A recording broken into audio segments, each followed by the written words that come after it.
Guys কি রান্না হচ্ছে দেখো। এটা হচ্ছে দেখো একটা মাছের মাথা। আমাদের বাড়িতে যখনই রান্না দেবে মাছের মাথা দেখতে পাবে মাছের সাথে, কারণ তার কারণ হচ্ছে মাছের মাথা খেতে আমি খুব পছন্দ করি। ওই জন্য গোটাই থাকে, যত বড় মাছ হোক, 2 কিলো 3 কিলো হোক, মাছের মাথাটা বড়ই থাকে। এটা এটা হচ্ছে 1 কিলো 400 যে কী বলে লাইলান টেক্কা না কি বলে, ওই মাছের মাথা আছে। আর মাছও আছে, এর সঙ্গে হচ্ছে কচু, গাঠি কচু, আর হচ্ছে তোমার আলু দিয়ে একটা মাখা মাখা তরকারি হবে হচ্ছে। আর এই দেখো এটা হচ্ছে ওই যে কি বলে শাপলাগুলো দিয়ে চিংড়ি মাছ দিয়ে হচ্ছে। আর হচ্ছে এখনও হবে, এখনও দুটো রান্না আছে। আর হচ্ছে চিংড়ি মাছ দিয়ে আর চিকেন দিয়ে বাটি কষা হচ্ছে।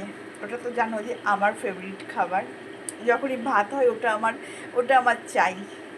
ঠিক আছে, ঠিক আছে, চলো রাখছি। কেমন হচ্ছে একটু রান্নাগুলো কেমন দেখতে হয়েছে খেতে তো বলতে পারছি না, কিন্তু খাবে কে, চলে এসো।